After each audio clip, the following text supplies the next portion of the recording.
코로나19 KBS 통합 뉴스룸 이어가겠습니다. 코로나19 국내 확진자가 21일 0시 기준 전날보다 147명 늘어서 모두 8,799명으로 집계됐습니다. 이 정부는 확진자의 80% 이상이 집단 감염과 연관돼 있다며 사회적 거리 두기를 강력하게 권고했습니다. 자세한 소식 취재 기자 연결해서 알아보겠습니다. 최은진 기자, 먼저 국내 발생 현황부터 전해주시죠. 네, 어제 0시 기준으로 코로나19 확진자가 8,799명으로 집계됐습니다. 지역별로 보면 전날보다 대구가 69명, 경북이 40명 늘었고 서울 15명, 경기 12명, 인천 4명 등 수도권에서 31명이 증가했습니다. 대구, 경북 확진자만 100명 이상 늘었는데요. 일부 요양병원 등을 중심으로 발생한 집단 감염 때문으로 파악됐습니다. 대구시는 현재 요양시설과 요양병원 종사자 3만 3천여 명에 대한 전수조사가 약 87% 정도 진행됐고 내일까지 마무리될 예정이라고 밝혔습니다. 수도권에서는 해외 유입 사례가 계속해서 증가하고 있습니다. 국내 입국 과정 중 검역소에서 확인된 확진 사례만 어제 하루 6건이었습니다. 현재 확진자 가운데 중증 환자는 32명이고 이보다 더 상태가 심각한 위중 환자는 62명입니다. 사망자는 지금까지 104명으로 파악됐습니다. 완치 판정을 받고 격리 해제된 사람은 379명 늘어 2,612명입니다. 네, 유럽의 상황이 지금 심각한데요. 그래서 유럽에서 들어오는 모든 입국자를 대상으로 검역이 강화된다면서요. 네, 조금 전인 오늘 새벽 0시부터는 유럽에서 들어오는 모든 내외국인을 대상으로 코로나19 진단검사가 실시됩니다. 발열 등 증상이 있으면 공항 검역소 내 격리시설에서, 증상이 없는 사람은 임시생활시설에서 검사를 받습니다. 검사 결과 양성이면 병원이나 치료시설로 보내지고 음성이 나와도 14일간 자가격리를 해야 합니다. 자가격리 명령서가 발부됐는데 이를 어기면 내외국인 상관없이 300만 원 이하의 벌금이 부과됩니다. 다만 관광이나 출장 등 짧게 체류하는 외국인의 경우 음성이 나오면 별도의 격리 없이 보건소가 전화로 관리하게 됩니다. 정부는 이에 따라 유럽발 입국자들이 거주할 임시생활시설을 1,000실 이상 규모로 확대해 운영하기로 했습니다. 앞서 지난 19일 인천공항에 도착한 이란 교민과 가족 80명 중에서는 1명이 양성으로 나왔습니다. 확진된 교민은 성남의료원으로 옮겨졌고 나머지는 코이카 연수센터에서 격리 생활을 하게 됩니다. 네, 정세균 총리가 어제 대국민 담화를 발표했는데 어떤 내용을 강조했습니까? 네, 정세균 국무총리는 어제 오후 대국민 담화를 통해 코로나19와의 전쟁이라는 표현까지 사용하며 사회적 거리두기에 동참해 줄 것을 호소했습니다. 그러면서 보름간 종교시설이나 실내 체육시설, 유흥시설 등 여러 명이 모이는 시설 운영을 중단할 것을 권고했습니다. 불가피하게 문을 열더라도 방역 지침을 철저히 준수하되 이를 따르지 않을 경우 집회나 집합을 금지하는 행정명령을 내리겠다고 밝혔습니다. 행정명령을 어기면 시설 폐쇄나 구상권 청구 등의 강력한 조치를 하겠다고 예고했습니다. 총리 담화에도 불구하고 서울의 일부 교회들은 오늘 현장 예배를 강행할 예정입니다. 서울시는 서울경찰청과 함께 현장 예배를 실시하는 교회가 방역 지침을 제대로 지키는지 지도 감독을 실시할 예정입니다. 지금까지 사회부에서 KBS 뉴스 최은진입니다. 정부는 국민들에게 앞으로 15일간 불필요한 외출을 자제해달라고 부탁했습니다. 모임과 여행은 모두 연기하거나 취소하고 최대한 집에 머물러 달라는 건데요. 국민들의 일상생활 방역 지침을 김민혁 기자가 자세히 알려드립니다. 정부는 국민들도 앞으로 보름간 일상생활에서 집중적인 거리 두기를 실천해달라고 강조했습니다. 이 기간만큼은 다중이용시설을 피하고 가급적 집에 머물러 달라는 겁니다. 생필품 구매와 의료기관 방문, 출퇴근을 제외하고는 불필요한 외출과 모임, 외식, 행사와 여행 등을 모두 연기하거나 취소해달라고 요청했습니다. 특히 식사를 통한 감염 사례가 해외에서도 잇따라 보고되는 만큼 식사를 동반한 모임은 피해달라고 강조했습니다. 우리가 일하던 방식을 바꾸고 아이들이 공부하던 방식도 바꾸고 삶의 모든 순간순간 속에서 생활 방역을 실천해야 하겠습니다. 직장 생활과 관련해 사업주들은 재택근무나 유연근무, 출퇴근 시간 조정 등을 통해 모이는 걸 최대한 피할 수 있도록 해달라고 요청했습니다. 직장인들에겐 퇴근 뒤 다른 약속을 잡지 말고 바로 집으로 돌아가 달라고 부탁했습니다.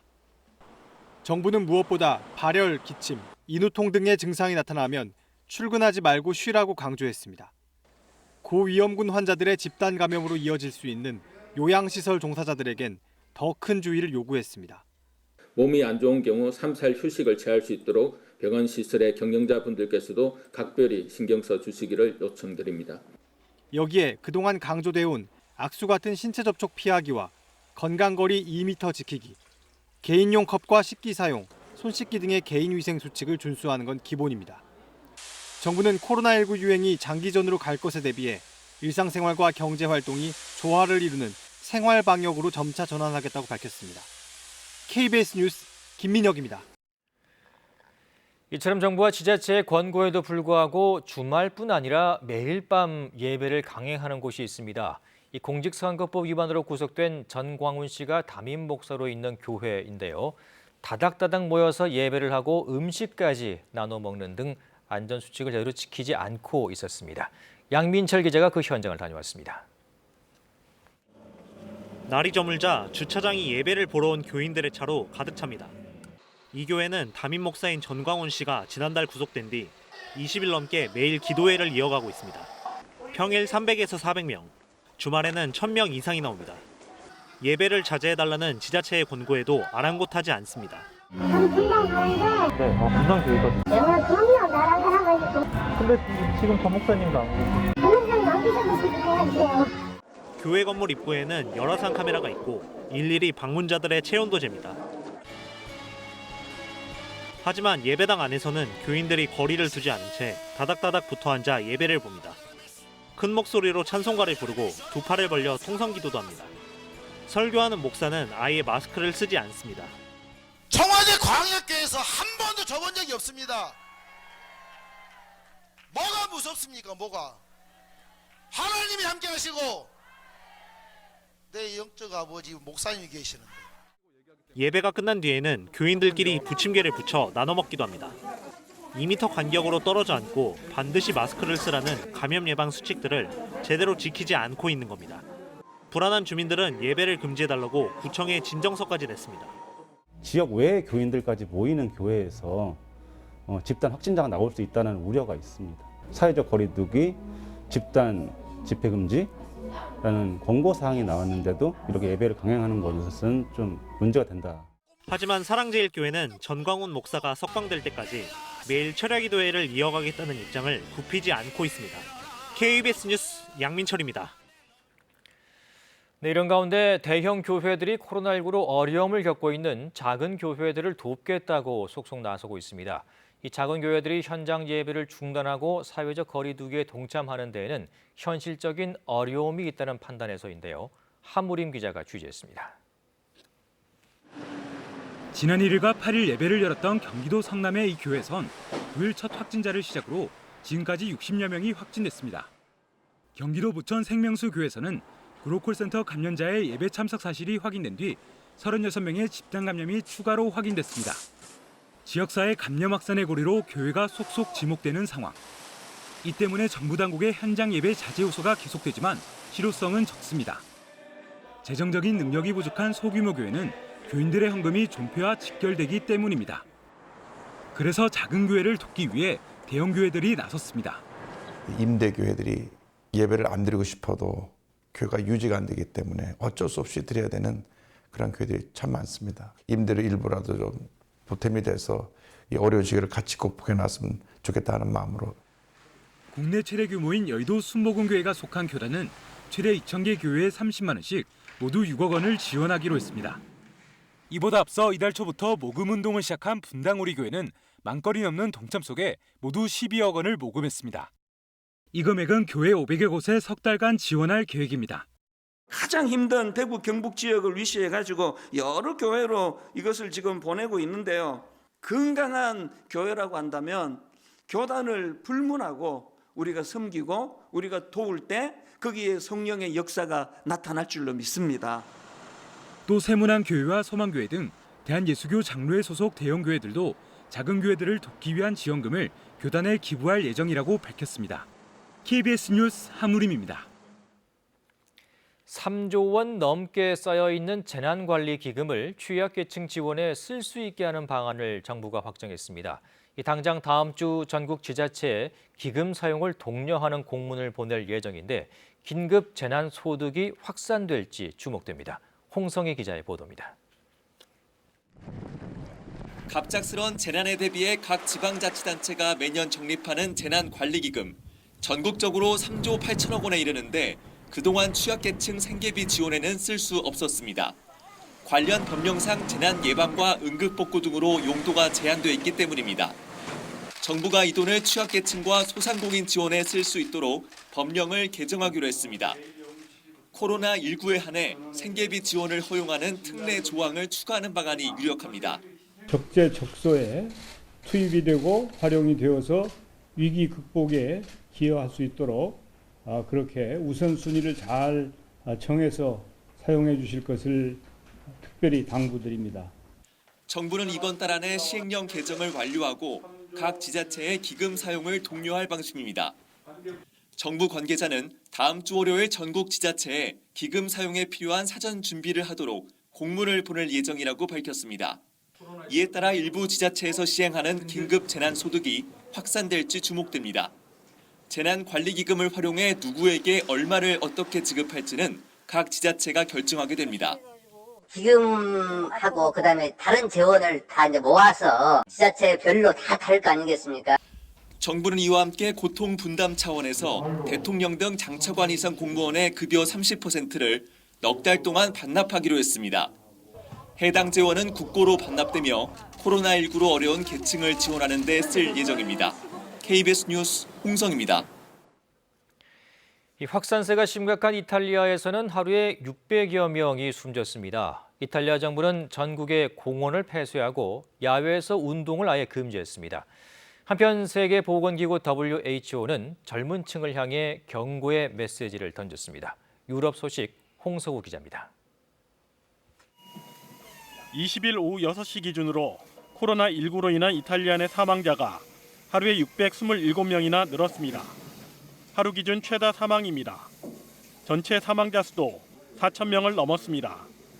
중국보다 770여 명이나 많습니다. 누적 확진자 수는 4만 7천여 명으로 집계됐습니다. 전날보다 6천 명 가까이 증가했습니다. 역시 하루 기준 최대 증가폭입니다. 밀라노가 위치한 북부 롬바르디아주의 환자만 2만 2천여 명, 이탈리아 전체의 47.3%에 이릅니다. 코로나19는 의료 환경이 열악한 남부 지역으로도 빠르게 번지고 있습니다. 20% 안팎의 증가율을 보였습니다. 때문에 이탈리아는 전국의 모든 공원을 폐쇄하고 야외에서 운동하는 것도 금지시켰습니다. 프랑스 마르세유에 입항한 이탈리아 크루즈선에선 집단 감염이 발생했습니다. 이 배에는 1,400여 명이 타고 있었는데 승객과 승무원 36명이 코로나19 양성 판정을 받았습니다. 이런 가운데 세계보건기구 WHO는 사회적 거리두기를 잘 지키지 않는 젊은 층을 향해 경고 메시지를 내놨습니다. You're not invincible. This virus could put you in hospital for weeks or even kill you. 그는 코로나19로 노년층이 가장 큰 타격을 받았지만 젊은 사람들도 예외가 될 수 없다고 경고했습니다. KBS 뉴스 홍석우입니다. 전 세계가 칭찬하고 있지만 유독 일본 정부는 깎아내렸던 한국의 자동차 이동형 선별진료소 검사 방식. 그런데 이미 일본 내 일부 지자체가 도입해 이를 시행 중인 현장이 카메라에 잡혔습니다. 이 담당 장관은 한국의 상황을 제대로 파악하지 못했다며 공식 사과했습니다. 도쿄 황현택 특파원입니다. 일본 니가타시의 한 보건소. 차량이 줄지어 안으로 들어오고 방호복을 입은 의료진이 차창 너머로 운전자의 검체를 채취합니다. 코로나19 확진자와 밀접하게 접촉한 사람들을 대상으로 이미 지난 1일부터 시행 중입니다. 韓国の方からっていうような話ではなく、保健所の現状とか場所とかそういったいろんな条件を加味した上でそういった判断をしたという。 요양시설에서 집단 감염이 발생한 나고야시에서도 자동차 이동형 선별 진료소 드라이브 스루 방식을 썼습니다. 51명에 대한 검사가 불과 3시간 만에 끝났습니다. 일본의 지자체들이 자동차 이동형 선별진료소의 신속성, 정확성을 인정하며 속속 도입하고 있지만 정작 일본 정부는 갈팡질팡입니다. 공식 트위터에 의사의 진료가 동반되지 않는다, 일본에선 실시하지 않는다고 했다가 하루 만에 정확성이 부족했다며 정정했습니다. 장관 역시 한국 상황을 제대로 파악하지 못했다며 공식 사과했습니다. いろいろご批判をいただきまして、で調べたら今申し上げたように診療と検査がいわば一体的になされていたということを確認をした。 다만 가토 후생상은 자동차 이동형 선별진료소 도입 여부는 각 의료기관이 알아서 할 일이라며 정부 차원의 확대에는 선을 그었습니다. 도쿄에서 KBS 뉴스 황현택입니다. 코로나19를 함께 이겨내자며 고마운 온정이 곳곳에서 이어지고 있습니다. 코로나19의 발원지 중국의 교민들과 동포들도 예외가 아닌데요. 이들이 한국에 기부한 마스크만도 58만 개를 넘어섰습니다. 베이징 안양봉 특파원이 전해왔습니다. 충칭 임시정부 주임비서 고 김동진 선생의 딸 김연령 여사가 중국의 독립유공자 후손들에게 올린 글입니다. 우리에겐 한민족의 피가 흐르고 있습니다. 전염병이 기승인 한국을 어떻게 보고만 있겠습니까? 행동합시다. 대한민국을 위하여. 김 여사 요청에 독립유공자 후손 53명이 응답했습니다. 하루 새 모인 돈이 6만 위안, 우리 돈 1,000만 원이 넘습니다.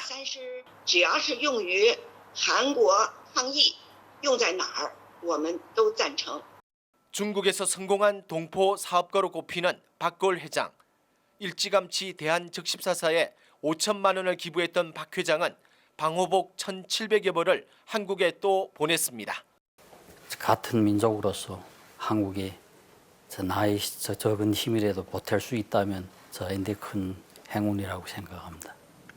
마스크 부족으로 어려움을 겪고 있는 한국을 위해 우선 마스크부터 보내자는 움직임이 일고 있습니다.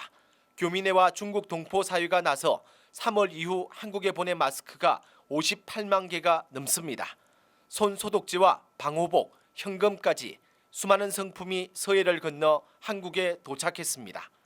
한국보다 먼저 찾아온 전염병에 중국 교민들과 동포 사회 역시 피해가 만만찮지만 어려울 때 돕는 게 핏줄이라 여겼습니다. 이겨나가리라고 믿고 있습니다. 예, 대한민국 화이팅! 한국加油! 베이징에서 KBS 뉴스 안양봉입니다. 4.15 총선이 이제 24일 앞으로 다가왔습니다. KBS는 관심 지역구에서 현장의 민심을 들어봅니다. 대통령의 입과 보수 잠룡의 대결로 관심을 모으는 서울 광진을 지역구를 장혁진 기자가 다녀왔습니다. 반갑습니다. 수고 많으세요.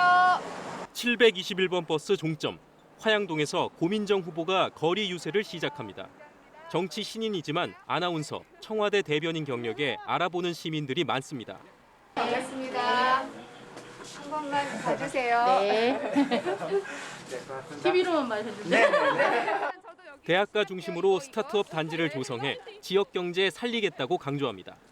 사람들을 만나면 만날수록 몇 마디 나눠보지 않아도 나의 진심을 많이들 알아주고 느끼고 계시다는 걸. 강북에서 평균 연령이 두 번째로 젊은 광진구. 그동안 추미애 장관이 5선을 했습니다. 하지만 한강변 아파트촌을 중심으로 보수표가 많아진 것으로 분석됩니다. 지난해 당대표 선거 패배 직후 곧바로 광진을에 자리 잡은 오세훈 후보. 1년여간 지역을 파고들었습니다. 앉아서 쉬시는데 죄송합니다. 여기 좀 방역 좀 하러 왔어요. 매주 3번씩 방역 작업에 나서며 주민 접촉면을 넓히고 있습니다. 서울시장 5년의 경험으로 이른바 마용성 대신 광용성 시대 열겠다고 합니다. 동네마다 조금씩 사정이 다르기 때문에 동네별로 맞춤형으로 구상을 하고 있습니다. 최근 여론조사에서 지지도는 고 후보가 앞섰지만 당선 가능성은 접전입니다. 지역 곳곳에 낙후된 환경 개선 문제가 막판 부동층의 마음을 좌우할 것으로 보입니다.